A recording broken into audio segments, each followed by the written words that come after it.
Hello friends, কেমন আছো তোমরা সবাই? আশা করব প্রত্যেকে খুব ভালো আছো এবং পড়াশোনায় প্রচণ্ড ব্যস্ত আছো। তোমাদের কেপি কনস্টেবল এক্সাম আশা করব প্রত্যেকের খুব ভালো হয়েছে। আমি কোশ্চেন পেপার দেখলাম, কোশ্চেন পেপার যথেষ্ট ইজি হয়েছে। তো আজকে আমরা ডাব্লিউবিএসএসসি গ্রুপ সি গ্রুপ ডির আরও একটি সেট নিয়ে চলে এসেছি তোমাদের সঙ্গে। আজকে আমরা প্র্যাকটিস ক্লাস 8 নম্বর প্র্যাকটিস ক্লাস আজকে শুরু করব। ওকে, যেরকম প্রত্যেক দিন আমরা প্র্যাকটিস ক্লাস দেখছি, সেরকম আজকেও আর একটি প্র্যাকটিস ক্লাস। আশা করবো এই ক্লাসগুলো থেকে তোমাদের অনেক হেল্প হচ্ছে। তোমরা আশা করবো টেলিগ্রাম চ্যানেলে জয়েন করে গেছো। যারা এখনও জয়েন করোনি, যারা নতুন আমার চ্যানেলে, তারা এখনও টেলিগ্রাম চ্যানেল জয়েন করো এবং সেখানে তোমাদের এই সমস্ত ক্লাসগুলোর আপডেট এবং পিডিএফ ফাইল দেওয়া হবে।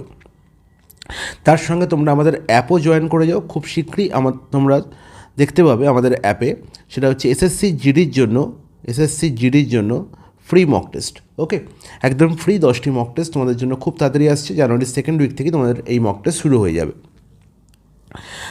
দেখো, আমরা জানি আলটিমেট তোমাদের সবাই পরিচিত হয়ে গেছে তোমরা সবাই এই পুরো সিলেবাসটির সঙ্গে, এবং এই সিলেবাসটির উপর বেস করেই আমরা প্রত্যেক দিন ক্লাসগুলো করাচ্ছি এবং প্রত্যেকটা চ্যাপ্টার কভার করাচ্ছি তোমাদের। ওকে, তো আশা করবো প্রচণ্ড হেল্পফুল হচ্ছে। তোমরা কিন্তু আমাদের ক্লাস শেয়ার করছো না, অনেক বেশি করে শেয়ার করে যাতে অনেক বেশি মানুষের কাছে পৌঁছায়, আমি যাতে আরও বেশি বেশি রেসপন্স পাই, তাহলে আমারও কী হবে, সুবিধা হবে, আমার মধ্যে আরও আর্জ আসবে তোমাদের আরও ভালো করে ক্লাস করানোর, আরও বেশি সংখ্যায় ক্লাস করানোর। ওকে, চলে যাই একদম ডাইরেক্ট প্রশ্নে। দেখো, প্রথম যে প্রশ্নটা দেওয়া হয়েছে, এই প্রশ্নটা আগের দিনের হোমওয়ার্ক ছিল। ঠিক আছে, আমি দুজনের কাছ থেকে আনসার পেয়েছি, একদম সঠিক আনসার। এরকম সবাই আনসার দেওয়ার চেষ্টা করো, এতে তোমাদেরই ভালো হবে। ওকে, তো দেখো, এখানে প্রশ্নে বলা হয়েছে 1 থেকে 100 পর্যন্ত সংখ্যামালাতে 5 সংখ্যাটি কতবার আসছে। ঠিক আছে, তাহলে তোমরা যদি একটু মাথা খাটাও, তাহলে তুমি বলো 1 থেকে 100-র মধ্যে আমি যদি 10টা করে সংখ্যার গ্রুপ বানাই, তার মানে কীরকম দাদা? 1 থেকে 9 একটা গ্রুপ, তারপর 10 থেকে 19 একটা গ্রুপ, তারপরে হচ্ছে 20 থেকে 29 একটা গ্রুপ। এরকম করে যদি গ্রুপ বানাই, তাহলে দেখবো এই 10টা করে যে সংখ্যার গ্রুপ নিয়েছি, এই প্রত্যেকটা গ্রুপে একবার করে 5 আসছে। একবার করে দেখো, 1 থেকে 9-এর মধ্যে 5 দেখতে পাচ্ছি, তাহলে একটা 5। 10 থেকে 19-এর মধ্যে 15 দেখতে পাচ্ছি, যার মধ্যে একটা 5 লুকিয়ে আছে। 20 থেকে 29-এর মধ্যে আমরা কি দেখতে পাচ্ছি দাদা? 25 দেখতে পাচ্ছি, সেখানেও একটা 5 লুকিয়ে আছে। এরকম করে 35 দেখতে পাবো, 45 দেখতে পাবো। ঠিক আছে, এরপরে এই 35 কোন গ্রুপে আছে দেখে নাও? 30 থেকে হচ্ছে 39-এর গ্রুপে। তারপর 45 হচ্ছে 40 থেকে 49-এর গ্রুপে। এর পরের যে গ্রুপ, সেই গ্রুপটা ফাঁকা রাখো, এই গ্রুপটা নিয়ে পরে কথা বলছি। এরপরে দেখো আরও 4টে গ্রুপ আছে, যেমন হচ্ছে 60 থেকে কি বলবো দাদা 69, তারপরে হচ্ছে 70 থেকে 79, 80 থেকে 89, আর 90 থেকে 99 বা 100। ওকে, তাহলে এই দেখো প্রত্যেকটা গ্রুপ এক্সেপ্ট এই গ্রুপের ফাঁকা রেখেছি। এই গ্রুপটা বাদ দিয়ে টোটাল 9টা গ্রুপ আছে। 1 2 3 4 5, এখানে 4টে, টোটাল 9টা গ্রুপ। তাহলে এই 9টা গ্রুপেই আমি দেখতে পাচ্ছি একবার করে কি আছে, 5 আছে। এখানেও একবার আছে, এখানেও একবার আছে, এখানেও একবার, এখানেও একবার। টোটাল আমি দেখতে পাচ্ছি 9টা 5 আমি দেখতেই পেলাম। টোটাল কটা দেখতে পেলাম? এখানে 5টা, আর এখানে হচ্ছে 4টে। টোটাল আমি 9টা দেখতে পেয়েছি। একটা গ্রুপ যেটা বাকি রেখেছি, সেটা হচ্ছে কি না 50 থেকে 59-এর গ্রুপ। দাদা, এই 50 থেকে 59-এর মধ্যে 10টা সংখ্যা আছে, এই 10টা সংখ্যা শুরুই হচ্ছে 5 দিয়ে, তার মানে এখানে 10টা 5 তো পাবোই। আর কি পাবো দাদা? এখানে 55 বলে একটি সংখ্যা দেখতে পাবো, যেখানে হচ্ছে 5 দুবার আছে।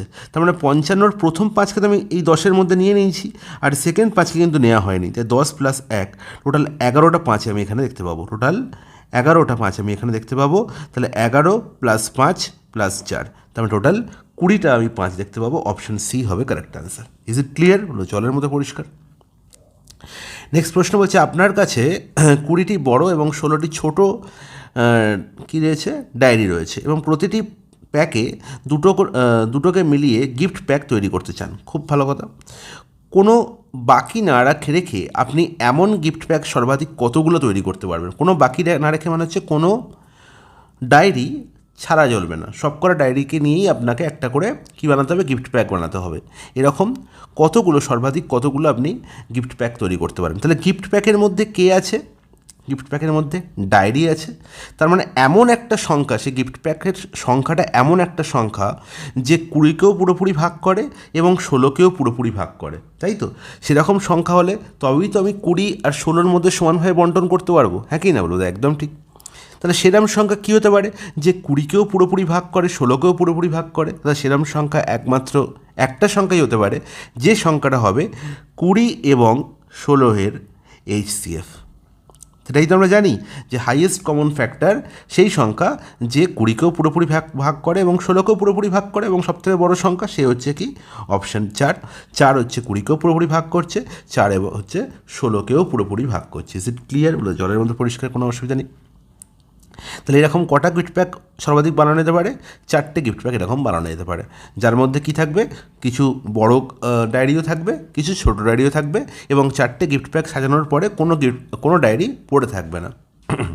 তাহলে এই বি অপশানটি কিন্তু কোথায়, এখানে এই 4টে অপশান আবার দেওয়া হয়েছে, এর মানে হচ্ছে অ্যাকচুয়ালি প্রশ্নটার আনসার হচ্ছে এরকম, যেখানে 4টে অপশান দেওয়া হলো, যেটা আনসার সেটা আবার কোন অপশানে আছে, এ, বি, সি না ডি। তাহলে বি কোথায় আছে দেখতে হবে, তাহলে বি আছে সিতে, তাহলে সি হবে কারেক্ট আনসার। ঠিক আছে, এই রকম চাতুরিও কিন্তু আজকাল চলছে আমাদের এক্সামে। ঠিক আছে, নেক্সট প্রশ্ন। আচ্ছা, দুটো সংখ্যার যোগফল দেওয়া হয়েছে, তাদের লসাগু দেওয়া হয়েছে, সংখ্যাগুলো কী হতে পারে, এটা তোমাদের আমি হোমওয়ার্ক দিলাম, কারণ এই প্যাটার্ন আমি করিয়েছি আগে। ওকে, নেক্সট প্রশ্ন। আচ্ছা, যেটা হোমওয়ার্ক থাকবে সেটা পরের দিন না পারলে আমি করিয়েও দেবো আবার, তো তোমরা কিন্তু কমেন্টে বলবে আমাকে তোমরা হচ্ছে কি হচ্ছে না। নেক্সট প্রশ্ন হচ্ছে 3টে সংখ্যার অনুপাত 2:3:5, তাদের লসাগু হচ্ছে 90 এবং তাদের গসাগু নির্ণয় করতে হবে। খুব ভালো কথা। তাহলে দেখো, আমরা শিখেছিলাম যে যখন 3টে বা আমরা দুটো সংখ্যা দিয়ে শিখেছিলাম, দুটো সংখ্যা অনুপাত বলা ছিল এবং তাদের লসাগুর জায়গায় গসাগু বলা ছিল,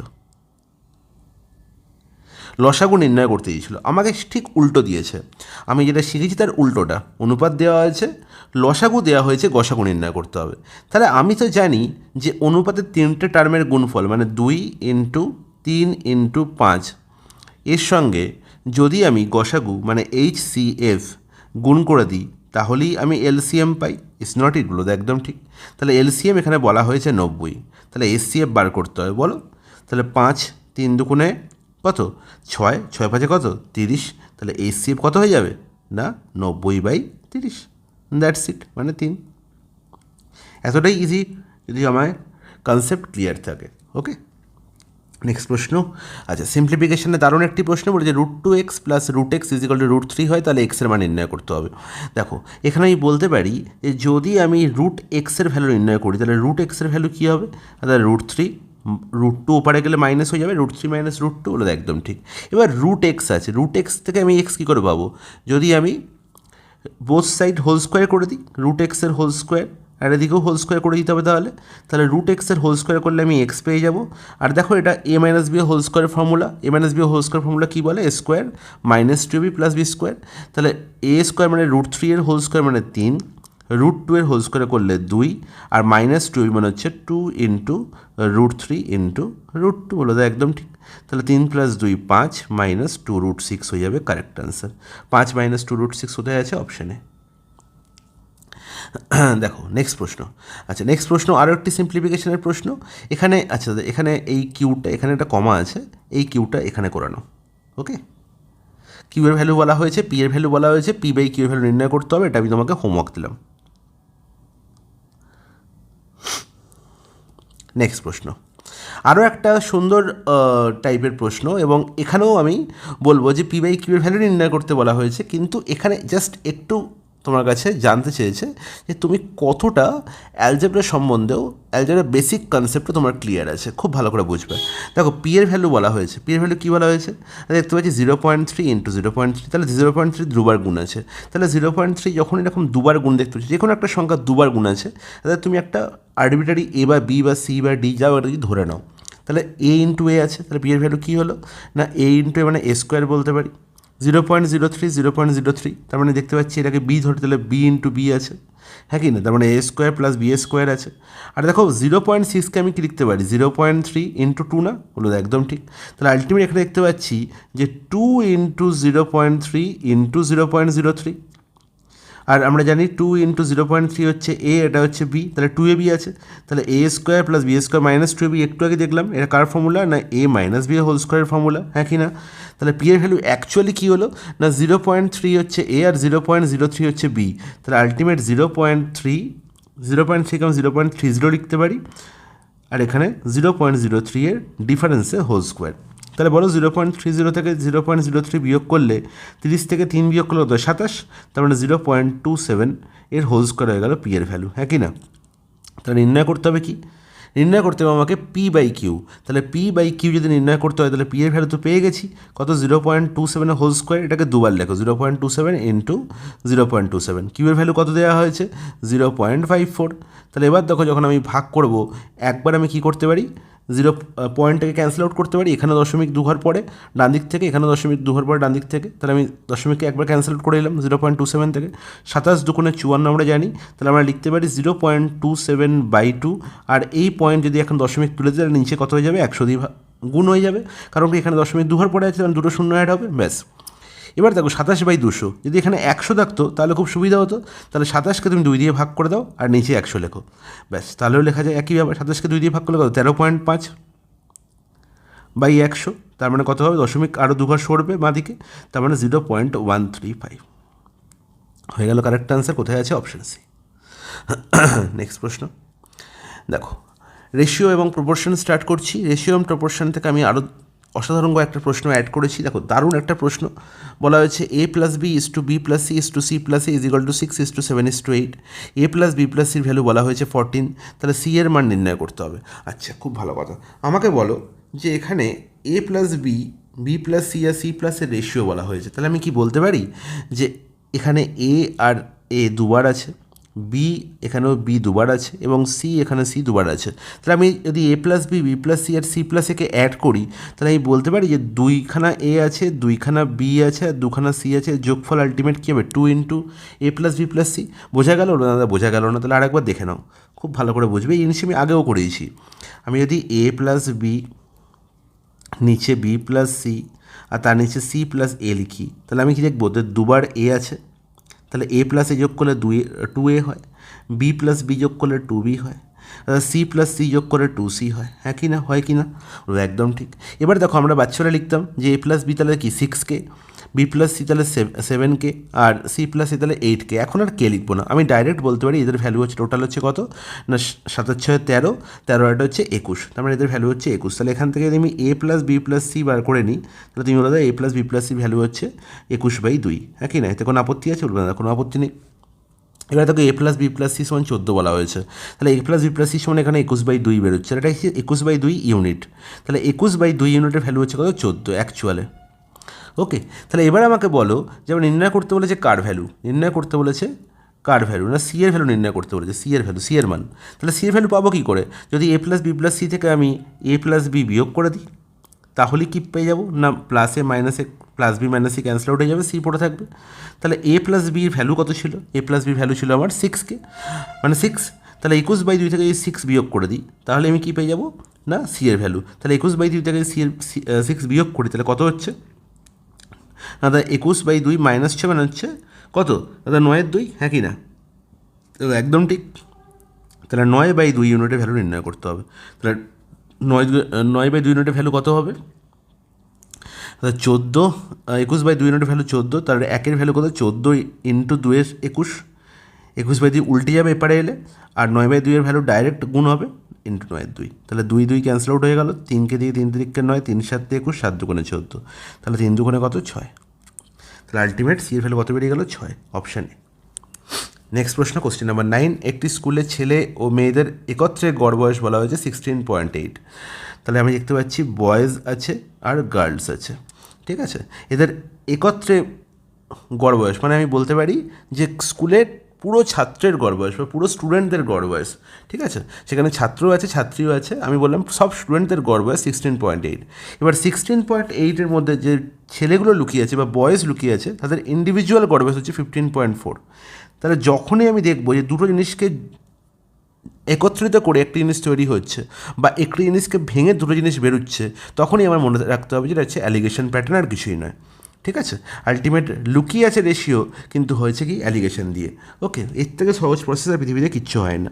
তাহলে এখানে গার্লসদের মেয়েদের গড় বয়স কত বলা হয়েছে 18.2। হ্যাঁ কি না বলো? একদম ঠিক। আর একত্রে গড় বয়স এদের দুজনকে অ্যাড করলে আমি কাকে পাচ্ছি? এদের দুজনকে অ্যাড করলে পাচ্ছি টোটাল স্টুডেন্ট, তাদের গড় বয়স কত 16.8, ব্যাস। এবার যখন দেখবে দশমিক আছে এবং প্রত্যেক সংখ্যাতেই দশমিক কী আছে সেম প্লেসে আছে, তখন দশমিকের কোনো ভ্যালু নেই, দশমিকের কী করে দাও ক্যান্সেল আউট করে দাও, দশমিকের কোনো জায়গা নেই। এবার অ্যালিগেশন কী বলে না বড় থেকে ছোট বিয়োগ করো। তাহলে 16 এখানে 168, এখানে 154, তাহলে 16.8 আর নেই, কিন্তু 168 হয়ে গেছে।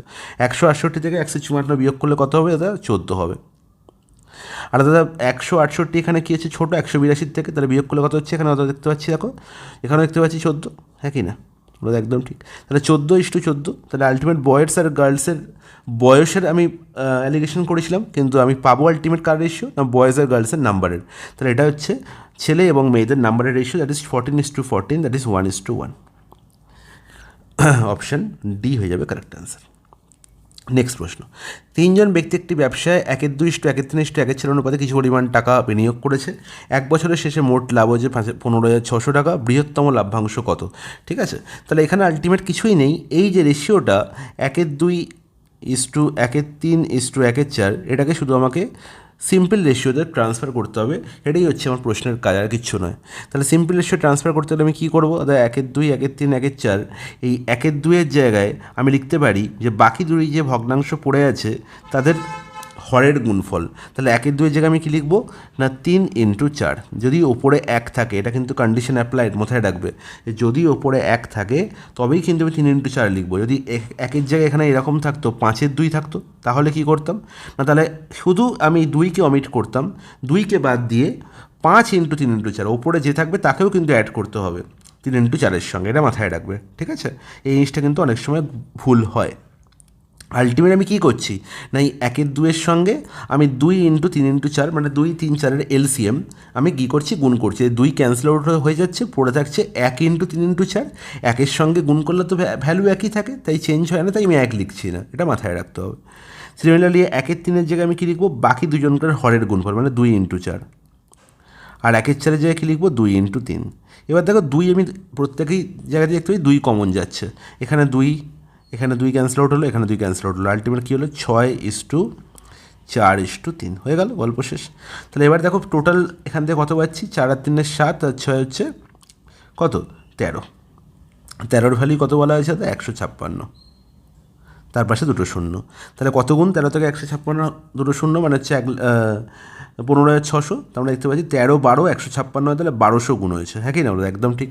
তাহলে বৃহত্তম লাভ্যাংশ অবশ্যই দেখতে পাচ্ছি রেশিওর মধ্যে বৃহত্তম পার্ট হচ্ছে 6, তাহলে 6কে 1200 দিয়ে গুণ করলে কত হয়? 7200। 7200, অপশান ডি হয়ে যাবে কারেক্ট আনসার। তাহলে 10 নম্বর প্রশ্ন কমপ্লিট। Question number 11। আচ্ছা, এ 20 দিনে একটি কাজ সম্পূর্ণ করতে পারে, বি একা 30 দিনে কাজটি সম্পূর্ণ করতে পারে।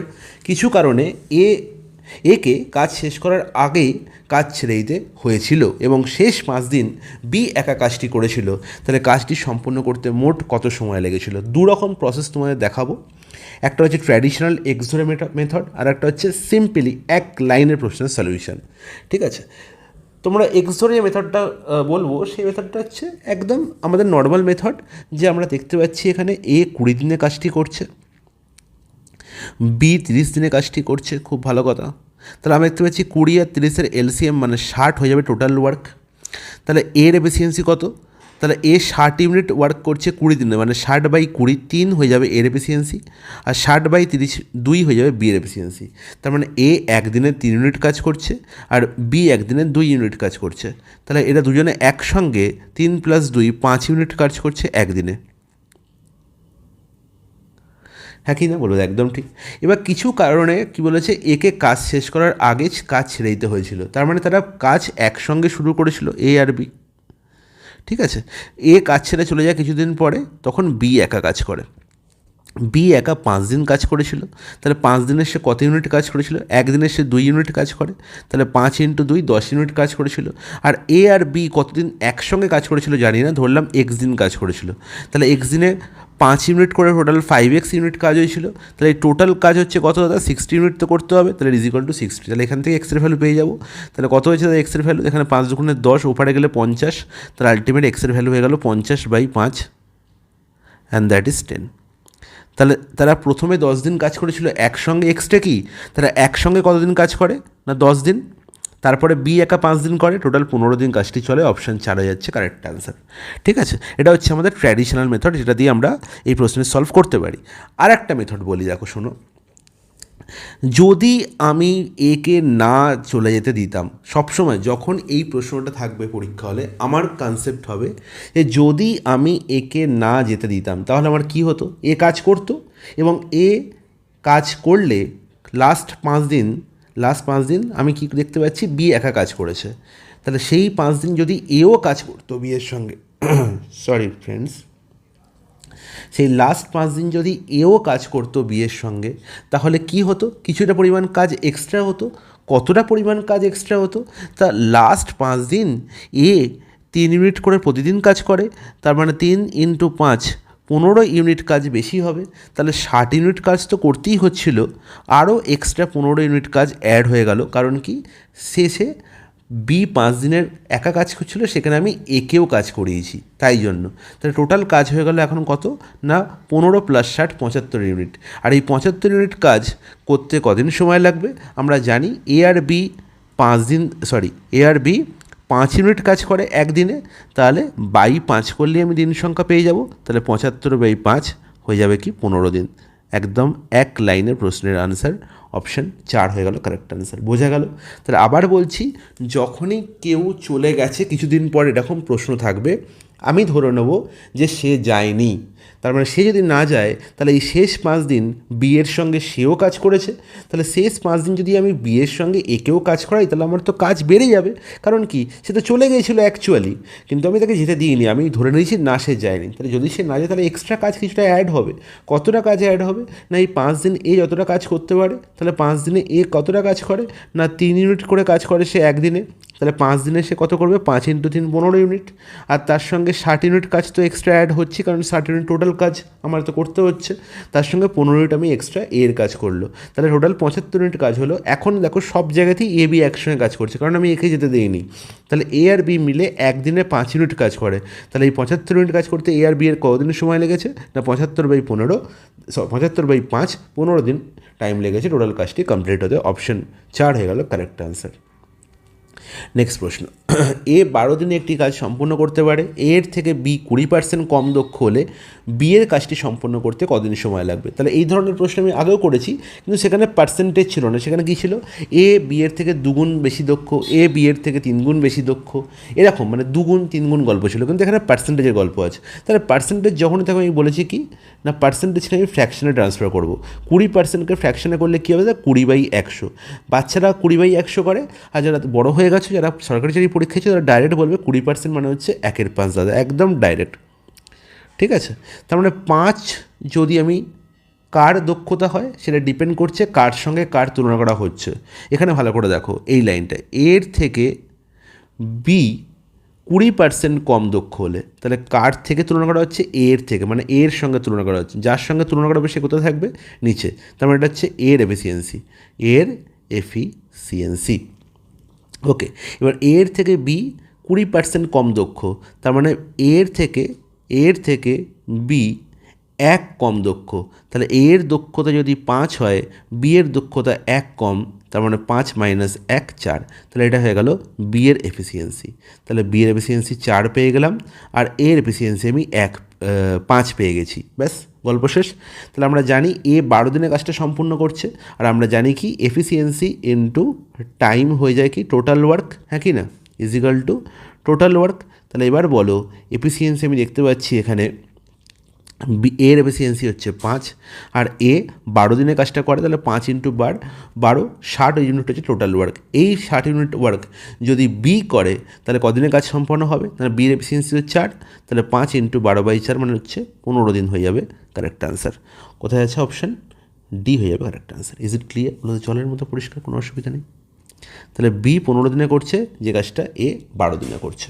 এবার এটা এইভাবেও করতে পারতাম, এটা এখান থেকে এফিসিয়েন্সি রেশিও থেকেও করতে পারতাম। এদের এফিসিয়েন্সি রেশিও কত ছিল, এফিসিয়েন্সি রেশিও ছিল 4:5। এ আর বি এর এফিসিয়েন্সি রেশিও কত ছিল, A/B, এফিসিয়েন্সি রেশিও কত ছিল 5:4। এটা হচ্ছে এফিসিয়েন্সি রেশিও। আর সবসময় এফিসিয়েন্সি রেশিওর সঙ্গে টাইম রেশিও কী হয় না, ইনভার্স হয় যদি ওয়ার্ক কনস্ট্যান্ট থাকে। এখানে ওয়ার্ক কনস্ট্যান্ট একই কাজ করছে, তাহলে টাইম রেশিও কত হবে, টাইম রেশিও হয়ে যাবে উল্টো, মানে 4:5। মানে এর 4 ইউনিট টাইম লাগলে বি এর 5 ইউনিট টাইম লাগবে। 4-এর ভ্যালু কত বলা হয়েছে? 12। তার মানে কত গুণ? 3 গুণ। তাহলে 5কে 3 গুণ করে দাও, 15 হয়ে যাবে কারেক্ট আনসার। তাহলে দেখো দুটো উপায় আমি করতে পারি, যেটা তোমার খুশি, যেটা তোমার মনে হবে সেটাই তুমি করতে পারো। ওকে, নেক্সট প্রশ্ন। আচ্ছা, এ এবং বি এর কাজ করার ক্ষমতার অনুপাত 3:4। ব্যাস, আবার আর কিছু বলার নেই আমার। এটা হচ্ছে হোমওয়ার্ক, একই গল্প, একই কনসেপ্ট। জাস্ট তোমাদের কনসেপ্টকে কোনো প্রবলেম নেই, যে কনসেপ্ট তোমাদের নিজেরা কাজে লাগাতে পারো, তাই জন্যই আমি হোমওয়ার্কগুলো দিই। That's it. 14 নম্বর প্রশ্ন বলছে, স্টপেজে না থাকলে একটি বাস ঘন্টায় 15 কিমি পথ অতিক্রম করে। আচ্ছা, এখানটা কমা হবে। স্টপেজ না থাকলে একটি বাস ঘন্টা কিছুই হবে না এখানে। ওকে, সরি ফ্রেন্ডস, ঘন্টায় 54 কিমি পথ অতিক্রম করে। খুব ভালো কথা। স্টপেজে দাঁড়ালে বাসটি 1 ঘন্টায় 36 কিমি পথ অতিক্রম করে। তাহলে প্রতি ঘন্টায় বাসটি কত মিনিট স্টপেজের জন্য দাঁড়ায় নির্ণয় করতে হবে। খুব ভালো কথা। তাহলে দুটো কনসেপ্ট এখানে, একটা হচ্ছে উইথ স্টপেজ, আর হচ্ছে উইথাউট স্টপেজ।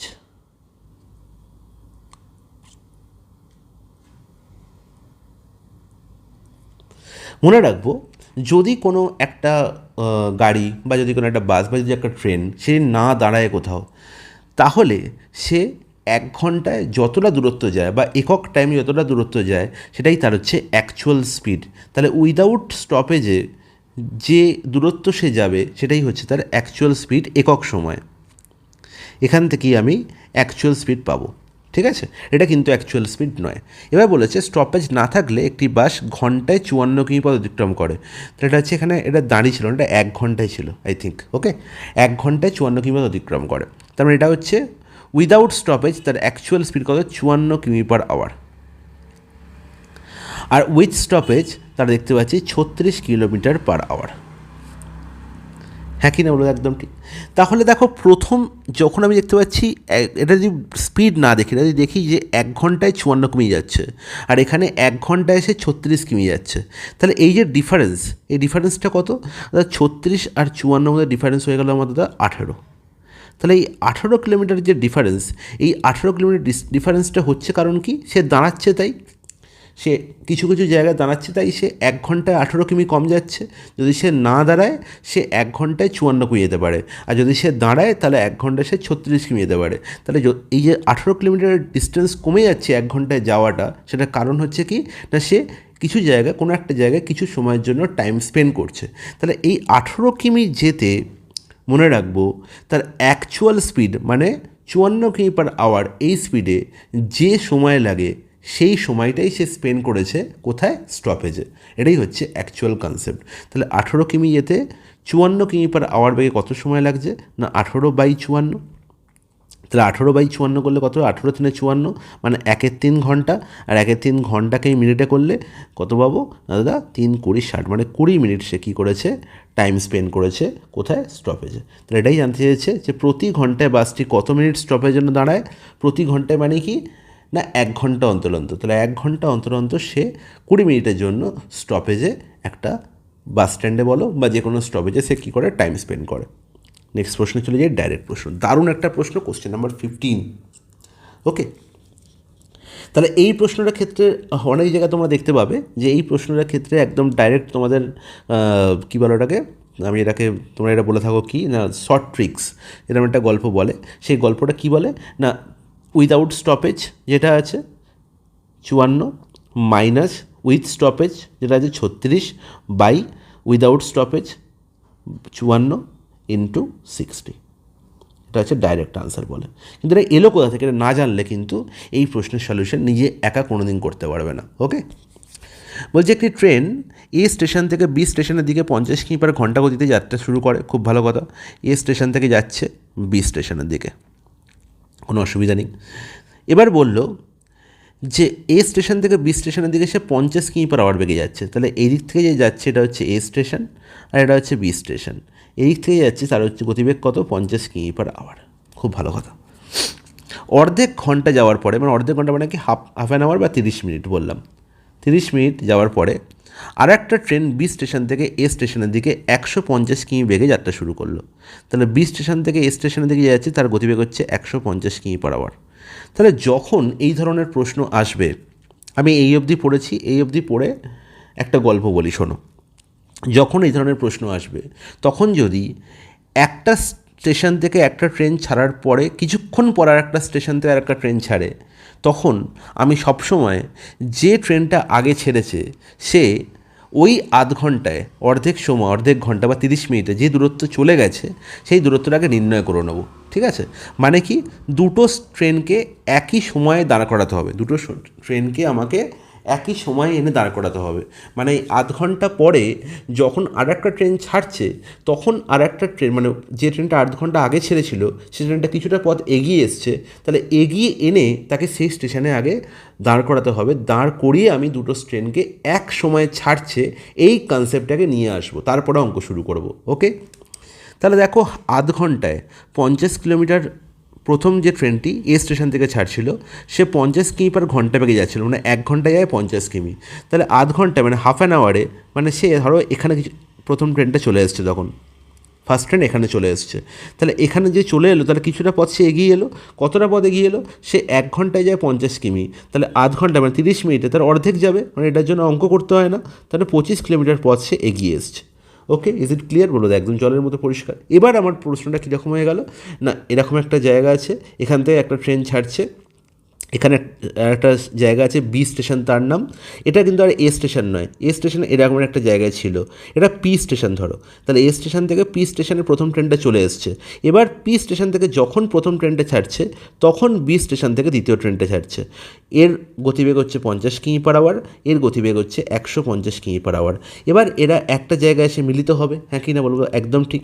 এই যে মিলিত স্থান বা মিটিং পয়েন্ট, এই মিটিং পয়েন্ট আসার কতটা সময় লাগবে, তাহলে মিটিং টাইম আমাকে নির্ণয় করতে হবে। তাহলে মিটিং টাইম নির্ণয় করার জন্য আমায় কী চাই না, মিটিং টাইম নির্ণয় করার জন্য আমার চাই ডিস্টেন্স বাই রিলেটিভ স্পিড। এটা অবশ্যই মাথায় রাখতে হবে, ডিস্টেন্স বাই রিলেটিভ স্পিড বা দূরত্ব বাই আপেক্ষিক গতিবেগ। আপেক্ষিক গতিবেগ কেন কথাটা উল্লেখ করছি, কারণ এখানে দুটো বস্তুই কী হচ্ছে, একটা নির্দিষ্ট গতিতে যাত্রা করছে। এবার দেখো, বলা হয়েছে দুটো স্টেশনের মধ্যে দূরত্ব হচ্ছে 725 কিলোমিটার, তার মানে এ স্টেশন আর বি স্টেশনের দূরত্ব কত ছিল? 725। তাহলে এ থেকে পিতে যখন এগিয়ে এসেছিল প্রথম ট্রেনটা তখন সে 25 কিমি এগিয়ে এসেছিলো, তাহলে বাকি যে পি থেকে বি এর ডিস্টেন্স সেটা কত হবে না, 725 মাইনাস 25 মানে 700 কিলোমিটার। তাহলে এখন ডিস্টেন্স আমার হয়ে গেল কত? 700 কিলোমিটার। এবার মিটিং টাইম নির্ণয় করার জন্য আমার কী চাই? ডিস্টেন্স চাই আর রিলেটিভ স্পিড চাই। রিলেটিভ স্পিড কী করে নির্ণয় করব? যখন দুটো ট্রেন পরস্পর বিপরীত দিকে যাচ্ছে তখন এদের স্পিডের যোগফল করলে আমি কী পাই? রিলেটিভ স্পিড পাই। আর যখন এরা একই দিকে যাবে তখন এদের স্পিডের ডিফারেন্স করলে রিলেটিভ স্পিড পাবো। তাহলে স্পিডের যোগফল কত হবে? 150 প্লাস 50 200। তাহলে 700/200 এটা হচ্ছে টাইম। এই টাইমে কী হবে? তারা একটা পয়েন্টে এসে মিট করবে। তাহলে 700/200 মানে বলতে পারি 7/2 আওয়ার। তাহলে এই 7/2 আওয়ার প্রথম ট্রেনটাও যাত্রা করেছে আর 7/2 আওয়ার দ্বিতীয় ট্রেনটাও যাত্রা করেছে, এটা মাথায় রাখতে হবে। এবার কি বলেছে, প্রশ্নটা কি বলেছে, যে দুটো ট্রেন যে বিন্দুতে মিলিত হবে সেই বিন্দুটি এ স্টেশন থেকে কত দূরে, মানে এই এ স্টেশন থেকে এই পয়েন্টটা কত দূরে নির্ণয় করতে হবে। তাহলে আমি দেখতে পাচ্ছি যে পি স্টেশন থেকে, আমি তো পিতে স্নান করেছিলাম প্রথম ট্রেনটাকে, পি স্টেশন থেকে 7/2 টাইমে 7/2 ঘন্টায় এ ট্রেনটি মানে প্রথম ট্রেনটি কতটা দূরত্ব গেছে না, 7/2 ঘন্টা সে নিজের স্পিডে গেছে। নিজের স্পিড মানে কি? 50 কিমি পার আওয়ার। তাহলে 50 দিয়ে গুণ করে দাও, তাহলে 50 × 7/2 করলে কত হচ্ছে? 25 সাথে 175 কিলোমিটার সে গেছে। তাহলে এটা এই পয়েন্ট থেকে পি থেকে মিটিং পয়েন্টের দূরত্ব আমাকে এ থেকে নির্ণয় করতে হবে। তাহলে এ থেকে নির্ণয় করতে গেলে আরও কী করতে হবে? 25 যোগ করে দিতে হবে, কারণ এই 25 কিলোমিটার পথ সে আগে এগিয়ে গিয়েছিলো। তাহলে 25 প্লাস 175 দ্যাট ইজ কত না 200 কিলোমিটার পথ এগিয়ে এসেছিলো। তাহলে এ পয়েন্ট থেকে মিটিং পয়েন্টের ডিস্টেন্স কত না 200 kilometre, option C. Is it clear? জলের মতো পরিষ্কার। অঙ্কটা বোঝাতে আমার তোমাদের অনেক সময় লাগলো, এটা তোমাদের পুরো কনসেপ্ট ক্লিয়ার করলাম, কিন্তু তোমার এখন আর করতে গেলে তুমি যে এই স্টেপগুলো মাথায় রাখো, যে ফার্স্ট স্টেপ আমায় কী করতে হবে না, দেখতে হবে এটা এক সময় যাত্রা করলো কি না, যদি না করে তাদেরকে এক সময় আনতে হবে। তারপরে 2 নম্বর স্টেপ হচ্ছে আমাকে মিটিং টাইম নির্ণয় করতে হবে। আর 3 নম্বর স্টেপ হচ্ছে কি মিটিং টাইম ইনটু ইন্ডিভিজুয়াল কি না ইন্ডিভিজুয়াল স্পিড। যদি আমাকে বলতো যে এই মিটিং পয়েন্ট থেকে বি যে প্ল্যাটফর্ম বা বি স্টেশনটা দূরত্ব কত, তাহলে আমি কী করতাম না বি স্টেশন থেকে যে ট্রেন ছেড়েছে তার স্পিডের সঙ্গে গুণ করতাম টাইমের। ওকে, তাহলে তখন কী হতো না 7/2 ইন্টু কত 150 হয়ে যেত। এটা মাথায় রাখতে হবে। Is it clear? বলে ঝড়ের মতো পরিষ্কার, কোনো অসুবিধা নেই। তখন কিন্তু আর এই 25 যোগ হতো না, তো কারণ কি তখন বি থেকে অ্যাড করেছিল, বি থেকে তো লাস্ট যে ট্রেনটি ছেড়েছে সেই সময় থেকে আমি ক্যালকুলেট করছি। ওকে, 16 বলছে প্রথম 8টি যৌগিক স্বাভাবিক সংখ্যার গড় এবং প্রথম 8টি মৌলিক সংখ্যার গড়ের পার্থক্য। আচ্ছা, এখানে দুটো জিনিস আছে, একটা যৌগিক স্বাভাবিক সংখ্যা আর একটা হচ্ছে মৌলিক স্বাভাবিক সংখ্যা। ওকে, যৌগিক স্বাভাবিক সংখ্যা কোনগুলো? তাহলে দেখো প্রথম যৌগিক স্বাভাবিক সংখ্যা হচ্ছে 4, 2 কিন্তু নয়, মাথায় রাখবে। তারপরে হচ্ছে কি 6, তারপরে হচ্ছে 8, তারপরে হচ্ছে 9, তারপরে হচ্ছে 10, তারপরে 12, দেখো কটা হলো 3টে, 6টা, তারপর 14, তারপর 16। Is it clear? তাহলে এই হচ্ছে প্রথম 8টা, 4, 6, 8, 9, 10, 12, 14, আচ্ছা 16 নয় 15ও আছে, 15। ওকে, তাহলে এই হচ্ছে আমার 8টা প্রথম যৌগিক স্বাভাবিক সংখ্যা। যৌগিক সংখ্যা আর জোড় সংখ্যার মধ্যে পার্থক্য আছে। জোড় সংখ্যা হচ্ছে সেই সংখ্যা যেটা হচ্ছে ইভেন নাম্বার, যাকে ইংলিশে বলে থাকি, যেটা হচ্ছে শুধুমাত্র 2 দিয়ে ভাগ যায় আমার দেখতে হয়, যাকে আমি যে সংখ্যা 2 দিয়ে ভাগ যায় তাকে আমি বলতে পারি জোড় সংখ্যা। যৌগিক সংখ্যা যাকে আমরা ইংলিশে বলে থাকি কম্পোজিট নাম্বার, এবং যার মানে হচ্ছে যে সংখ্যার মধ্যে সেই সংখ্যা এবং 1 ছাড়াও আরও অনেক ফ্যাক্টর লুকিয়ে থাকে। মানে যে সংখ্যাকে 1 এবং সেই সংখ্যা ছাড়াও আরও অনেক অন্য সংখ্যা দিয়েও ভাগ করা যায়। যেমন ধরো 6কে 1 এবং 6 ছাড়াও 2 দিয়ে ভাগ করা যায়, 3 দিয়ে ভাগ করা যায়। 4কে 1 এবং 4 ছাড়াও 2 দিয়ে ভাগ করা যায়, তাই এদের আমরা কী বলতে পারি কম্পোজিট নাম্বার। 9কে 1 এবং 9 ছাড়াও 3 দিয়ে ভাগ করা যায়, ঠিক আছে। আর মৌলিক সংখ্যা যাকে আমরা বলি প্রাইম নাম্বার, সেগুলো কি যেগুলোকে 1 এবং সেই সংখ্যা ছাড়া অন্য কোনো সংখ্যা দিয়ে ভাগ করা যায় না। ফার্স্ট প্রাইম নাম্বার হচ্ছে 2 এর জন্য, তারপর 3, তারপর 5, তারপর 7, তারপরে অনেকে ভুল করে 9 কিন্তু নয়, তারপরে ডাইরেক্ট আমি বলতে পারবো 11, তারপর 13, তারপর 17, তারপর হচ্ছে 19। Sorry guys. তাহলে 1, 2, 3, 4, 5, 6, 7, 8টা হয়ে গেল। তাহলে এবার বলো এদের তুমি অ্যাভারেজ গড় কী করে নির্ণয় করবে? তুমি এদের গড় তোমাদের যেরকম শিখিয়েছি ডেভিয়েশন দিয়ে করতে পারো, কিন্তু আমি বলবো ডেভিয়েশন দিয়ে করার দরকার নেই, খুব সহজে তুমি অ্যাড করে দিতে পারো, কারণ ছোটো ছোটো সংখ্যা আছে। 10 যে গল্প করি, দেখো 4 আর 6 যোগ করে 10, 10, 10, 20 হয়ে গেল। 8 আর 12 যোগ করলে কত 20, তাহলে 20, 20 কত 40 হয়ে গেল। এবারে দেখো 14 আর 15, 29, 14 আর 15ই পড়ে আছে, 14 আর 15, 29, তুমি এখান থেকে এক ধার নিয়ে নাও, তাহলে হয়ে গেলো 30, তাহলে হয়ে গেল কত 30 প্লাস 40, 70 হয়ে গেল। আর এখানে এক ধার নিয়েছিলাম, পড়ে আছে 8, তাহলে 70 প্লাস 8, 78 হয়ে গেল। টোটাল 8টা সংখ্যা, তারপরে বাই 8, তাহলে হয়ে গেল গল্প শেষ, 78/8। এখানেও সিমিলারলি 2 প্লাস 3, 5 প্লাস 5, 10, তাহলে 3টে সংখ্যা আমার হয়ে গেল, টোটাল হয়ে গেল 10। দেখো এখানে দেখো 7 প্লাস 13, 20, তার মানে হয়ে গেল 30। 11 প্লাস 19, 20, 30 প্লাস 11 প্লাস 19, 30, 30 প্লাস 30 কত গেলো 60, 60 প্লাস 17, 77, তাহলে 77/8 হয়ে গেল এদের অ্যাভারেজ। তাহলে তোমার ডিফারেন্স কত? এখানে 78/8, এখানে কত বলবো আমি 78/8, আর এখানে 77/8, এদের ডিফারেন্স হচ্ছে 1/8। বলো এর থেকে ইজিয়ার হতে পারে? বলবো না, এর থেকে ইজিয়ার হতে পারে না, অপশন ডি কারেক্ট আনসার। দেখো কী বলা হয়েছে, 39 জন ছাত্র, একজন শিক্ষকের গড় বয়স হচ্ছে 11 বছর। আবার সেই গড়ের অঙ্ক অসাধারণ কনসেপ্ট। 39 জন ছাত্র আছে আর একজন শিক্ষক আছে, টোটাল 40 জন আছে। তাদের গড় বলা হয়েছে, অ্যাভারেজ বলা হয়েছে কত 11 বছর, প্রত্যেকের বয়স 11 করে বলতে পারি। যদি শিক্ষকের বয়স বাদ দেওয়া হয়, তাহলে আমি শিক্ষককে বাদ দিলাম, তাহলে পড়ে রইল কত 39 জন ছাত্র। এদের গড় বয়স বলা হয়েছে 1 বছর কম, তার মানে 11 আর রইল না, 1 বছর কমে গেল। তাহলে 1 বছর কমলো কেন? মনে রাখবো এই শিক্ষক যাকে আমি বাদ দিলাম, সে যদি 11 বছরের বয়সী হতো, তার বয়স যদি 11ই হতো, তাহলে এই -1 করার প্রয়োজন হতো না।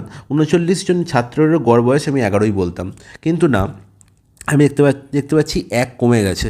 1 কমে যাওয়ার কারণ হচ্ছে এই শিক্ষক কিছু এক্সট্রা বয়স নিয়ে চলে গেছে। 11 তো নিয়ে গেছেই, তার সঙ্গে কিছু এক্সট্রা নিয়ে গেছে। কতটা এক্সট্রা নিয়ে গেছে? না, যতটা এখানে কম করতে হচ্ছে। কতটা কম করতে হচ্ছে? 1 কম করতে হচ্ছে। তার মানে কি +1? না, এই 1 গড় কমছে, মানে একজনকার কমছে 1। তাহলে বাকি তো 39 জন টোটাল আছে, কজন আছে? ছাত্র 39 জন, তাহলে প্রত্যেকেরই 1 কমেছে। তার মানে 39 × 1, টোটাল 39 এক্সট্রা বয়স কে নিয়ে চলে গেছে? না, শিক্ষক নিয়ে চলে গেছে। তার মানে 11 + 39, শিক্ষকের বয়স কত ছিল? 50 বছর। অপশান সি হয়ে গেল কারেক্ট আনসার। এটাই হচ্ছে অ্যাকচুয়াল কনসেপ্ট বেস প্রশ্ন, কনসেপ্ট দিয়ে মাথায় রাখবো, তাহলে সারা জীবন মাথায় থাকবে, কোনো দিন ভুলবে না। নেক্সট প্রশ্ন, একটি সংখ্যাকে প্রথমে 40% বৃদ্ধি করে তারপর 40% হ্রাস করা হলে মোট শতকরা পরিবর্তন কত হবে? সারা জীবন এই প্রশ্ন আসবে। কোনো একটা জিনিসের ভ্যালু যদি A% ইনক্রিজ করা হয়, তার পরবর্তী ক্ষণে যদি আবার A% ডিক্রিজ করা হয়, তাহলে যত পার্সেন্টেজ ইনক্রিজ কত পার্সেন্টেজ ডিক্রিজ হলে টোটালের উপর, মোটের উপর সবসময় এফেক্ট যেটা হবে সেটা A²/100% হবে। এই এফেক্টটা কী হবে? নেগেটিভ হবে। তার মানে কি সর্বদা কী হবে না, জিনিসটার ভ্যালু হ্রাস করবে, সবসময় কমবে। ঠিক আছে, হ্রাস হবে বা কমবে বা ডিক্রিজ হবে। কত ডিক্রিজ হবে না? A²/100%। আর এর ভ্যালু এখানে কত বলা হয়েছে? 40। তাহলে আলটিমেট 40-এর স্কোয়ার করলে কত হবে? 1600/100% কী হবে? ডিক্রিজ হবে বা কমবে। তার মানে 16% ডিক্রিজ হয়ে যাবে। কোথায় আছে? অপশান এ হয়ে যাবে কারেক্ট আনসার, 16% হ্রাস। কোশ্চেন নাম্বার 19 বলছে, নির্বাচনে প্রার্থী ছিল মাত্র দুজন। খুব ভালো কথা। তার মানে হচ্ছে উইনার আর লুজার। দুজন মানে কি? একজন জিতবে, একজন হারবে। বলছে বিজয়ী প্রার্থী মোট ভোটের 48% ভোট পেয়েছে। খুব ভালো কথা। তাহলে উইনার পেয়েছে 48%। তার মানে লুজার কিন্তু 100-48 নয়। এখনই গল্প অনেক টুইস্ট আছে। তার প্রতিপক্ষ 6800 ভোট পায়, যা মোট ভোটের 34%। তাহলে মোট ভোটের 34% কে পেয়েছে? লুজার পেয়েছে। তাহলে 34 + 48 টোটাল হয়ে গেল কত দাদা? না 4 আর 8 12, 2 4 আর 3 7 আর 1 8, 82%। তাহলে এই 82% দেখতে পাচ্ছি টোটাল ভোট। তাহলে এটা টোটাল কী ভোট? টোটাল কী ভোট এটা? আমি দেখতে পাচ্ছি টোটাল ভোট 82% হওয়ার তো কথা, টোটাল ভোট তো 100% হওয়ার কথা। তাহলে উইনার আর লুজার মিলে যেটা পেয়েছে টোটাল ভোট, সেটা অ্যাকচুয়ালি টোটাল ভোটটা কী ভোট না, বলেছে কিছু ভোট অবৈধ ছিল। তার মানে টোটাল ভোটটা এখানে হচ্ছে ভ্যালিড ভোট। এখানে কী ভোট? এটা ভ্যালিড ভোট, হ্যাঁ কি না? আর ভ্যালিড ভোটের সঙ্গে ইনভ্যালিড ভোট যোগ করলে, মানে অবৈধ ভোটার যোগ করলে আমি টোটাল কী পাই না, টোটাল ভোটার পাই। তাহলে 82-র সঙ্গে কত যোগ করলে টোটাল ভোটার, তার মানে 100%। তাহলে তুমি বলবে 18% যোগ করতে হবে। তাহলে 18% ছিল কি? ইনভ্যালিড ভোটার বা অবৈধ ভোট। Is it clear? বলো, জলের মতো পরিষ্কার। এবার কি বলা হয়েছে দেখো, 34%-এর ভ্যালু বলা হয়েছে 6800। এই 34%-এর ভ্যালু কত? 6800 ইজ নট ইট। বলো একদম ঠিক। কত গুণ? 34 দুগুণে 68, তার মানে 200 গুণ করা হয়েছে। তাহলে এবার যা বলবে তার আনসার পেয়ে যাব। বলবো নির্বাচনে জয়ী প্রার্থী জয়ের ব্যবধান কত? জয়ের ব্যবধান কত? উইনার আর লুজারের ডিফারেন্স কত? 48 - 34, দ্যাট ইজ কত? 14%। তাহলে 14%-এর ভ্যালু কত হবে? তাহলে 34%-এর ভ্যালু 6800, 200 গুণ। তাহলে প্রত্যেক জায়গায় 200 গুণ হবে। তাহলে 14কে 200 গুণ করলে কত হবে দাদা? 2800, মানে হচ্ছে 2800। তাহলে এটা হচ্ছে উইনার আর লুজারের এটাই হচ্ছে জয়ী প্রার্থীর জয়ের ব্যবধান কত? 2800 ভোট। অপশান সি হয়ে গেল কারেক্ট আনসার, কারণ 4টে অপশানের মধ্যে 2800 ভোট প্রথমে, একমাত্র অপশান সি আছে। এবার কী বলা হয়েছে? অবৈধ ভোটের সংখ্যা নির্ণয় করো। তাহলে অবৈধ ভোট তো 18%। তাহলে 18% ইন্টু 200 করে দেবো, তার মানে হচ্ছে 3600 হয়ে যাবে অবৈধ ভোটের সংখ্যা। সেটাও হচ্ছে অপশান সিতে দেখতে পাচ্ছি। বোঝা গেল? তো সহজেই প্রশ্নের সমাধান করা যায়। দেখো, কনসেপ্ট যদি ঠিক থাকে প্রশ্ন কিন্তু এক লাইনে নামবে, কোনো রকম কোনো শর্টকাটের প্রয়োজন হয় না। কোশ্চেন নম্বর 20 আবার একটি পার্সেন্টেজের প্রশ্ন, এটা তোমাদের হোমওয়ার্ক দিলাম। ওকে, নেক্সট প্রশ্ন, কোশ্চেন নাম্বার 21 বলছে, একটি বস্তু 12% লাভে বিক্রি করা হয়েছিল। খুব ভালো কথা। যদি আরও 33 টাকায় বিক্রি করা হতো, 33 টাকা বেশি দামে বিক্রি করা হতো, তাহলে 14% লাভ হতো। তাহলে 12% লাভ থেকে, প্রফিট থেকে আমি প্রফিটেই যাচ্ছি 14% প্রফিটে। তাহলে প্রফিট থেকে প্রফিটে যাচ্ছি, তাহলে ইনক্রিজ হয়েছে কত পার্সেন্টেজ? 2% ইনক্রিজ হয়েছে। তাহলে 2% ইনক্রিজ করার জন্য আমার কত টাকার ভ্যালু বাড়াতে হয়েছে না? 33 টাকা। তাহলে 33 টাকা হচ্ছে 2%কে রিপ্রেজেন্ট করছে। নির্ণয় করতে হবে কি বস্তুটার দাম কত, মানে 100%-এর ভ্যালু। তাহলে এখানে দেখো 2% থেকে 100% মানে 50 গুণ হয়েছে। ব্যাস, তাহলে এখানেও 50 গুণ করে দাও। 5 3 15 5, 5 3 15 টাকা 16, 1650 টাকা। তার মানে জিনিসটার অ্যাকচুয়াল ভ্যালু ছিল, কস্ট প্রাইস ছিল 1650 টাকা। কোশ্চেন নম্বর 22, যদি 3টি আম 4টির ক্রয় মূল্যে বিক্রি করা হয় তবে লাভ কত হবে? আচ্ছা, অসাধারণ একটি প্রশ্ন, খুব ভালো করে বুঝবে। 3টি আম মানে কি? 3টি আম বিক্রি করা হচ্ছে, তার মানে SP of 3 mango equal to 4টির ক্রয় মূল্যে বিক্রি করা হয়েছে equal to CP of 4 mango.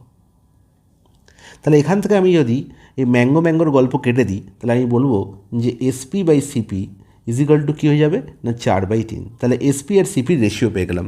R SP যদি 4 ইউনিট হয় তাহলে CP 3 ইউনিট। তাহলে বলো প্রফিট কত? তাহলে প্রফিট হয়ে যাবে তাহলে আমার SP minus CP that is 1 unit. কতই প্রফিট? সবসময় সিপিতে প্রফিট হয়, তার মানে 1/3 হয়ে গেল ভগ্নাংশ, ইন্টু 100 করলে প্রফিট পার্সেন্টেজ। তাহলে প্রফিট পার্সেন্টেজ কত? 33.13%। Is it clear? হলো জলের মতো পরিষ্কার। অপশান সি হয়ে গেল কারেক্ট অ্যান্সার। নেক্সট প্রশ্ন, অনেকে একটি বাইসাইকেল 3200 টাকায় ক্রয় করলো, খুব ভালো কথা। সিপি বলা হয়েছে, সে সাইকেলটি 240 টাকা লোকসানে বিক্রি করলো, খুব ভালো কথা। তবে কত টাকা মূল্যে সে সাইকেলটি বিক্রি করলো? অসাধারণ একটি প্রশ্ন। এই প্রশ্ন তোমরা কী করবে? আমাকে করে দেখাবে। এর থেকে সোজা প্রশ্ন হয় না, এটা হচ্ছে এই স্টেপগুলো বা হোমওয়ার্ক। কোশ্চেন নাম্বার 24 বলছে একটি ভগ্নাংশের লব হরের থেকে 2 কম। আচ্ছা, তার মানে আমরা এখানে দেখতে পাচ্ছি লব যদি আমি এক্স ধরি, হরকে যদি আমি ওয়াই ধরি, তাহলে আমি বলবো যে লব আর হরের মধ্যে ডিফারেন্স হচ্ছে 2। লব হরের থেকে 2 কম মানে ওয়াই গ্রেটার দ্যান এক্স, হর বড়, তার মানে এটা হচ্ছে প্রকৃত ভগ্নাংশ, সেটাও বলা রইলো। আর ওয়াই মাইনাস এক্স বলা হলো কত? 2। এটা আমার মাথায় থাকতে হবে। বলবো একদম ঠিক, কোনো অসুবিধা নেই। এই লবকে 2 দ্বারা গুণ করা হয় এবং হরকে 3 দ্বারা গুণ করা হয়, তাহলে ভগ্নাংশটি 2 এর 9 হয়। ব্যাস, অঙ্ক তো এখানেই শেষ হয়ে গেল। তাহলে লবকে 2 দ্বারা গুণ করলে আমরা 2x, আর হরকে 3 দ্বারা গুণ করা হলো মানে 3y। এর ভ্যালু কত হয়ে গেল? 2 এর 9 এর সঙ্গে সমান। 2 এখানে ক্যান্সেল আউট হলো, 3 এখানে ক্যান্সেল আউট হয়ে গেল। তাহলে এক্স আর বাই ওয়াই এর ভ্যালু কত হয়ে গেল? 1/3। তাহলে ভগ্নাংশটি কত ছিল আমার নির্ণয় করতে হবে, না 1/3 হয়ে গেল। Option correct answer, option C হয়ে গেল আমার কারেক্ট আনসার। নেক্সট প্রশ্ন, কোশ্চেন নাম্বার 25। একটি দড়ি 3টি ভাগে বিভক্ত করা হয়েছে, খুব ভালো কথা। তাহলে এই হচ্ছে একটা টোটাল দড়ি, যাকে 3টে পার্টে ভাগ করা হয়েছে। এই একটা পার্ট, এই একটা পার্ট, এই একটা পার্ট। ওকে, এবার কী বলা হলো? প্রথম ভাগটি সম্পূর্ণ ভাগের 1/5, দ্বিতীয় ভাগটি প্রথম ভাগে 3/2, তৃতীয় ভাগটি দড়ির কত ভগ্নাংশ নির্ণয় করতে হবে। যখন এই ধরনের প্রশ্ন থাকবে, আমি কি দেখব? দুটো ভগ্নাংশ কী কী আছে, একটা 1/5 আছে আর একটা 3/2 আছে। তাহলে এই দুটো ভগ্নাংশের হরে কে বসে আছে? 5 এবং 2। তাহলে 5 আর 2 এর এলসিএম কী করে দেবো? না এলসিএমই হয়ে যাবে আমার কি, না টোটাল দড়িটার লেন্থ। তাহলে 5 আর 2 এলসিএম 10। তাহলে আমি ধরে নিলাম যে টোটাল দড়িটার লেন্থ হচ্ছে কত ইউনিট? 10 ইউনিট। তাহলে এবার দেখো অঙ্ক পড়ো, বলছে প্রথম ভাগটি মানে এই পার্টটি বলা হয়েছে সম্পূর্ণ দৈর্ঘ্যের 1/5 মানে 10-এর 1/5, এটা করলে কত হবে? 2 ইউনিট। এবার বলা হলো দ্বিতীয় ভাগটি মানে এই পার্টটি কী বলা হলো? প্রথম ভাগে 3/2 মানে প্রথম ভাগটা কত? 2, তার 3/2 মানে 2 ইন্টু 3/2 মানে 3। তাহলে লাস্ট ভাগটি কত হবে? তাহলে টোটাল তো 10 ইউনিট, সেখান থেকে 2 + 3 5 বিয়োগ করে দেবো। তাহলে 2 + 3 5 বিয়োগ করলে কত হবে? 5 ইউনিট পড়ে থাকবে, লাস্ট ভাগটা গেল 5 ইউনিট। নির্ণয় করতে হবে তৃতীয় ভাগটি দড়ির কত ভগ্নাংশ। তাহলে দড়ির কত ভগ্নাংশ? টোটাল দড়ি কত? 10। তাহলে 5/10, তাহলে 5/10 মানে হচ্ছে 1/2।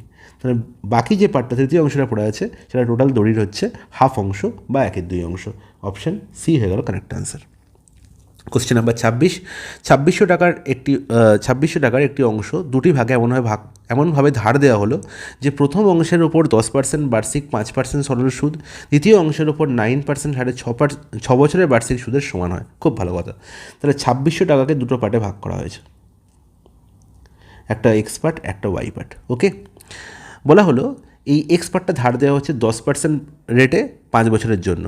তাহলে বলো তো এক্স পার্টের উপর আমার এসআই কী হবে? সিম্পল ইন্টারেস্ট কী হবে? অর্থাৎ পি ইন্টু আর ইন্টু টি%। তাহলে আর হচ্ছে কত? না 10%, আর টি কত? অর্থাৎ 5 বছরের জন্য। এটা হচ্ছে এক্স পার্টের ওপর এসআই। আমার বলেছি দ্বিতীয় অংশের ওপর 9% হারে, তাহলে ওয়াই ইন্টু 9% কত বছরের জন্য? 6 বছরের জন্য। বলে বার্ষিক সুদ সমান হবে। তার মানে এদের দুজনকার এসআই হচ্ছে কি সমান, দুজনকার সিম্পল ইন্টারেস্ট কী হয়ে যাবে? সমান। এখানেও যা হবে এসআই, এখানেও তাই হবে এসআই। তাহলে যখন সমান, তাহলে আমি পার্সেন্টেজ চিহ্ন কী করে দেবো? এখানে আর এখানে ক্যান্সেল আউট করে দেবো, পার্সেন্টেজে কোনো ভ্যালু নেই আর। এবার কাটাকুটি হচ্ছে কি? কাটাকুটি কিছু হচ্ছে না। তাহলে x/y-এর ভ্যালু কত হচ্ছে? এখানে 6 × 9 = 54, আর এখানে হচ্ছে 5×10 = 50, হ্যাঁ কি না? 54/50 কাটাকুটি হচ্ছে একটা, এখানে 2 দিয়ে, এখানে 27, এখানে হচ্ছে 25। তাহলে আমি আলটিমেট কী পেয়ে গেলাম? যে কী রেশিওতে টাকাটাকে ভাগ করেছিলাম, x/y রেশিও মানে 27/25 রেশিও পেয়ে গেলাম। গল্প শেষ। এবার বলা যায় 10% হারে ধার দেওয়া অংশটি হলো। 10% হারে কোন অংশটি ধার দেওয়া ছিল? এক্স অংশ। তাহলে এক্সের ভ্যালু নির্ণয় করতে হবে। তাহলে 27 + 25 যোগ করলে কত হবে? 52। তাহলে 52-র ভ্যালু কত বলা হয়েছে? 2600। নির্ণয় করতে হবে কার ভ্যালু? 27-এর ভ্যালু, হ্যাঁ কি না বলো? একদম ঠিক। তাহলে 52 থেকে 260 কী করে হয়েছে? দাদা 52 থেকে 260 কী করা হয়? দাদা 52 থেকে 260 হয় 50 গুণ করে, হ্যাঁ কি না বলো? একদম ঠিক। তাহলে 27কে 50 গুণ করে দাও, গল্প শেষ। 27কে 50 গুণ করলে কত হবে? 5 × 7 = 35, 5 2 10 3 13 মানে 1350। 1350 কোথায় আছে? Option D. অপশান ডি হয়ে গেল কারেক্ট অ্যান্সার। আর যদি বলতো ওয়াই এর ভ্যালু কত হলো? 25 × 50 করতাম। ওকে, নেক্সট প্রশ্ন, এক ব্যক্তি তার মূলধনের 1/3 বার্ষিক এত হারে, মূলধনের 1/3 বার্ষিক এত % হারে আর বাকি অংশ এত % হারে বিনিয়োগ করে 1 বছরের মোট এত টাকা আয় করে, তাহলে তিনি কত টাকা বিনিয়োগ করেছিলেন? তাহলে এটাও তোমাদের হোমওয়ার্ক দিলাম, না পারলে পরের দিন আমি অবশ্যই করাবো। তাহলে আজকে তোমাদের 4টে আমি হোমওয়ার্ক দিয়েছি, এই 4টে হোমওয়ার্ক যেন আমরা আনসার পাই তোমাদের থেকে। ওকে, তাহলে এই ছিল আজকের ক্লাস। নেক্সট ক্লাসে আবার দেখা হবে এরকমই কিছু ইম্পর্টেন্ট প্রশ্ন নিয়ে। তোমরা ক্লাসটিকে অনেক বেশি করে শেয়ার করো আর আরও বেশি করে আমাকে কমেন্ট করে জানাও যে তোমাদের কেমন লাগছে। ওকে, খুব শীঘ্রই তোমাদের জন্য জিডির জন্য ক্লাস নিয়ে আসছি এবং সেটা হবে একদম তাপড়তোড়, একদম দারুণ একটা ক্লাস। ঠিক আছে, ক্লাস করে তোমরা বুঝবে যে তোমাদের কী ক্লাস করানো হচ্ছে।